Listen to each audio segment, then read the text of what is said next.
তুমি আমাকে একটা নেক দাও, আমি জান্নাতের মধ্যে চলে যাই। স্ত্রী বলবো, কে আমার স্বামী,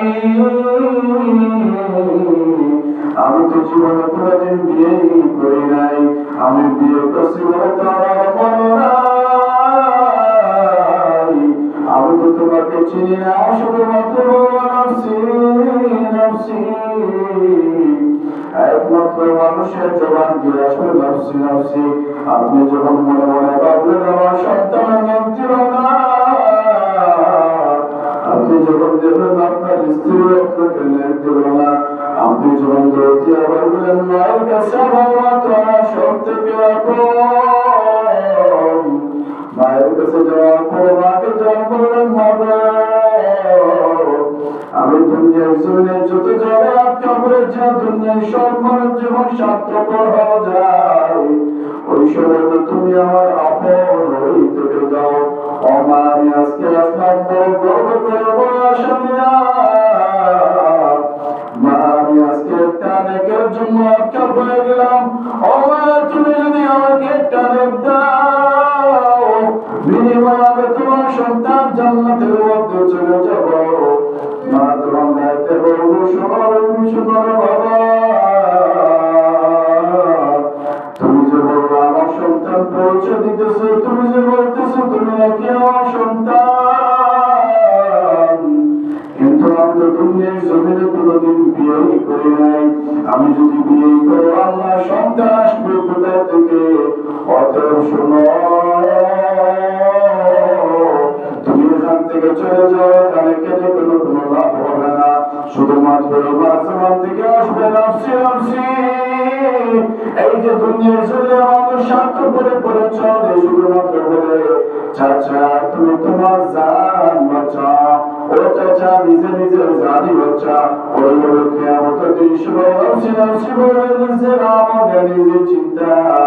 কেউ তো আপনার কাছে আসবে না, কেউ তো আপনার কোনো সাহায্য করতে পারবে না। এখন যদি মনে করে ভাবতে পারেন হায় আমি তো দুনিয়ায় জমে আছি, আমার তো আপনজনের অভাব নাই, আমার আপনজনে তো দুনিয়ায় জমিনে ভরপুর হয়ে গেল। এখন যদি মনে মনে ভাবেন দুনিয়ার জমিনে আমি আছি, আমি যে দুনিয়ার দিকে চলে যাবো, যাওয়াটা ইঙ্গিত কিভাবে পাবো, সেটা কিভাবে পাবো? আমি তো দুনিয়ার জমিনে আসলাম, কেউ কখন যাই কখনো কিছু করাই যায় না, বুঝাওয়া যায় না। আমি যখন ইব্রাহিম আলাইহিস সালামের জীবনের বইটা পড়লাম, জীবনের বইয়ের শেষ অংশ মানে শেষ পাঠটা দেখলাম, ইব্রাহিম আলাইহিস সালামের মওত, যখন তার এই মওতের জীবনী পড়লাম, তখন দেখতে পারলাম ইব্রাহিম আলাইহিস সালামের কাছে যখন মালাকুল মওত আজরাইল হাজির, ওই সময় আছে বসে লাব্বাইকা ওয়া সাদাকা ইয়া ইব্রাহিম খলিলুল্লাহ, আল্লাহ রাব্বুল আলামিনের নির্দেশে আমি আপনার কাছে আসলাম। আল্লাহর পয়গম্বর, আপনি যদি আমাকে অনুমতি দেন, তাহলে আমি আপনার শরীর থেকে আপনার প্রাণটা বের করে নিয়ে যেতে চাই। ইব্রাহিম আলাইহিস সালাম বলেন, শোনো আজরাইল, তুমি তো আমার কাছে আসলা, তুমি যে আমার জীবনটা নিবা, আমার শরীর থেকে তুমি যে আমার প্রাণটা বের করে নিবা, তুমি তো আমাকে আগে কোনোদিন বলো নাই যে ইব্রাহিম খলিলুল্লাহ, আমি এমন দিন আসবো তোমার জান নিয়ে যাবো, তুমি সব কিছু গুছাইয়া নাও, দুনিয়ার সব মায়া মমতা ত্যাগ করে নাও, এমন দিন পরে তোমার দিন পরে আমি তোমাকে নিয়ে যাবো। তুমি যখন আমাকে আগে বলো নাই, আমি তোমাকে বড় অনুমতিও দেব না। তুমি আজকে খালি হাতে ফিরে যাও। যেদিন আমি আজরাইল দেখলাম, তুমি যেদিন আমি ইব্রাহিমকে বলে আসবো, সেদিন আমার জান নিবা। আমাদের আজরাইল আলাইহিস সালাম যখন নরক চলে গেলেন, আল্লাহ রাব্বুল আলামিন জিজ্ঞাসা করলেন, কি আজরাইল, আজকে তুমি খালি হাতে ফিরে আসলে কেন? আজরাইল আলাইহিস সালাম বললেন, আমার রব আল্লাহ, আপনি অনুমতি দিলেন, আপনি আমাকে বলে দিয়েছিলেন যখন ইব্রাহিম আলাইহিস সালামের কাছে যাব, আর ওনার শরীর থেকে যখন প্রাণটা নিয়ে আসি, আমি যখন ওনার কাছে অনুমতি চাইলাম, উনি তো আমাকে অনুমতিও দেন নাই। এখন আমি কি করতে পারি? আপনি যদি বলেন অনুমতি দিলে প্রাণ টানবো, অনুমতি না দিলে প্রাণ দিতে পারবো না। আজরাইল আলাইহিস সালাম বললেন আমি তো খালি হাতে ফিরে আসলাম, অনুমতি পাই নাই। উনি বললেন নাকি উনি যখন মারা যাবেন, মারা যাওয়ার আগে ওনাকে যদি একটু বলা হয়, একটু যদি ইশারা দেওয়া হয় যে ইব্রাহিম তুমি মৃত্যুর প্রস্তুতি নাও। ইব্রাহিম আলাইহিস সালাম কয়েক বছর জীবন যাপন করলেন। যখন কয়েক বছর জীবন যাপন করার পরে আবার একদিন পরে আজরাইল হাজির। ওই সময় যখন আজরাইল সালাম দিয়ে বললেন ও পয়গম্বর আমি আজকে আপনার কাছে আসলাম, আজকে যদি আপনি আমাকে অনুমতি দেন তাহলে আপনার প্রাণ নেব। আল্লাহর পয়গম্বর আমি আগে আপনাকে বলি, আপনি কয়েক বছর আগে আমাকে বলছিলেন আমি আপনাকে যদি আগের মধ্যে একটু স্মরণ করে দেই, আপনাকে স্মরণ করে দেওয়া হয়েছে, সুতরাং আজকে আপনি আমাকে হাজির করতে পারবেন না। ইব্রাহিম আলাইহিস সালাম বলেন শোনো, আমাকে কেউ কখনো বলে নাই, কেউ তো আমাকে মাফ করে নাই, কেউ তো বলে নাই যে ইব্রাহিম তুমি প্রস্তুতি নাও, আর তোমাকে একদিন দুনিয়া থেকে যেতে হবে, সেই ইশারা ডাক আমি পাই নাই। আজরাইল আলাইহিস সালাম বললেন শোনো পয়গম্বর, আপনি যে শরীর নিয়ে দুনিয়ার জমিনে বসবাস করেন, অপয়গম্বর আপনি বলেন যখন দুনিয়ার জমিনে আসলেন আপনি আর আকার প্রভু ছিল। ইব্রাহিম আলাইহিস সালাম বলেন আমার আকার একেবারে ছোট ছিল। আপনি বলেন যখন আপনার যৌবনকাল আসলো তখন আপনার আকারটা কেমন ছিল? বলেন সেই আকারটা আমার অনেক বড় হয়ে গেল। অপয়গম্বর বলো যখন তোমার যুদ্ধ কাল চলে আসবে তোমার অবস্থা কেমন হয়ে গেল? পয়গম্বর শোনো, তোমাকে একবার মুখ দেওয়া হয় নাই, দুইবার মুখ দেওয়া হয় নাই, তোমাকে তিনবার তোমাকে মুখ দেওয়া হইল, তুমি তো বুঝতে পারো নাই। ইব্রাহিম আলাইহিস সালাম বললেন কি করে আমাকে মুখ দেওয়া হইল, কেমনে আমাকে জানানো হইল, আমি তো বুঝতে পারি নাই।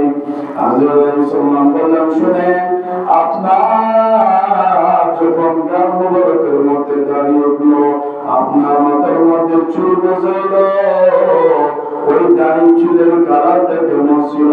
আল্লাহর পয়গম্বর ইব্রাহিম আলাইহিস সালাম বলেন আজরাইল